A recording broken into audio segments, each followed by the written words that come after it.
Each team will receive one type of material: paper, foam, or batting. Arrange 10 pieces of the material according to deformation data. Use short pieces of tape if needed to hold materials in a rolled shape. Place the prepared materials in the box. Put the box inside an aluminum tray on the floor. Drop the sand-filled balloon from a set height. Observe and record deformation of the balloon on deformation data. Form the balloon into a ball before dropping again. Do not adjust the materials in the box between drops.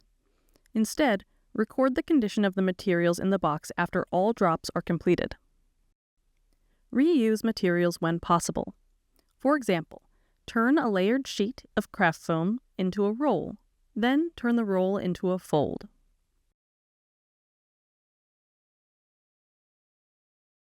Skip any arrangements you cannot make with your assigned material.